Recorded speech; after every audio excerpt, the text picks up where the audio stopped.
Kashi news channel, सच है तो बोलेगा।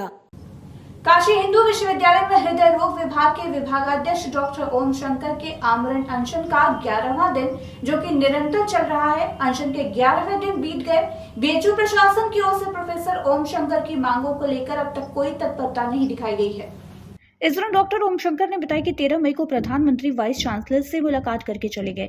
जब लड़ाई गरीबों की है तो दोनों पक्ष को सुनना चाहिए। वहीं all India OBC student association के अध्यक्ष के रूप में हम गरीबों और वंचित वर्गों के लिए गुणवत्तापूर्ण स्वास्थ्य सुविधाओं के लिए डॉक्टर ओम शंकर के प्रति एकजुटता के लिए अपनी भूख हड़ताल व्यक्त करते हैं। भविष्य में गुणवत्तापूर्ण स्वास्थ्य के लिए उनकी लड़ाई केवल बीएचयू या उत्तर प्रदेश तक ही सीमित नहीं है, बल्कि डॉक्टर डीएम शंकर ने देश भर के सरकारी अस्पतालों में खराब स्वास्थ्य सुविधाओं के मुद्दे को उठाया है। गुणवत्तापूर्ण शिक्षा और गरीबों के लिए गुणवत्तापूर्ण स्वास्थ्य, हाशिए पर रहने वाले लोगों के लिए न्याय को नए रूप में पेश किया गया है। कैसी ये कार्य प्रणाली है जो कि अभी तक उनके कान में इस चीज़ के लिए नहीं रहेगा कि कोई एक्शन ले रहे हैं, क्या कहना चाहेंगे? मैं हमेशा से अगर आमरण अनशन पर बैठा हूँ तो बैठने का मतलब ही यही है कि कुलपति जी जो है अमानवीय हैं और वो बनारस हिंदू यूनिवर्सिटी के लिखित कानूनों में विश्वास नहीं करते, इस देश के संविधान में विश्वास नहीं करते हैं। सिर्फ एक ही चीज़ में विश्वास करते हैं कि कैसे भ्रष्टाचारियों को समर्थन दिया जाए और भ्रष्टाचार को पूरे विश्वविद्यालय के हर कोने तक पहुंचाया जाए, कैसे इस विश्वविद्यालय के पेड़ों को काटकर पैसे की उगाही की जाए, कैसे सरकार द्वारा दिए गए 1000 करोड़ इंस्टीट्यूट ऑफ इमिनेंस के नाम पर ग्रांट्स है उसका दुरुपयोग कर अपने जानने वाले गलत तरीके से नियुक्त अधिकारियों के बीच में बांट दिया जाए, जो किसी भी प्रक्रिया जो ज्वाइनिंग की किसी प्रक्रिया और रूल्स को फॉलो नहीं करता है।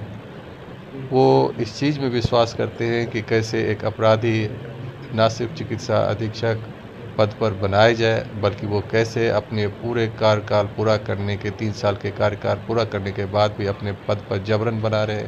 और ये भी इंश्योर करते हैं वो कि किस तरह से जो यहाँ के गरीब लोग और लाचार बीमार लोग अस्पताल में इलाज करने आते हैं वो बिना इलाज के, बिना बेड खाली रहते हुए बेड ना मिलने से उनकी मौत हो जाएगी। ये महामना की बगिया है और जिस कुर्सी पर बैठे हैं उस कुर्सी पर कभी यहाँ भूतपूर्व राष्ट्रपति, महामना और खुद ऐसे एक से एक शिक्षा वैज्ञानिक बैठ कर गए हैं।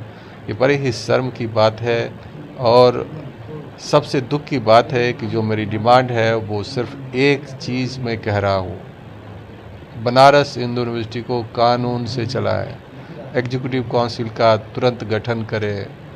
जो आदेश है यानी कि चिकित्सा विज्ञान संस्थान के निदेशक साहब प्रोफेसर संखवार साहब ने जो रिटन आदेश दिए हैं और उनके को सिग्नेटरी डीन साहब हैं, जो 8 मार्च को आदेश दिया गया है मरीजों के, हृदय रोगियों के जीवन की रक्षा के लिए, उनके जीवन जीने के अधिकार को स्थापित करें।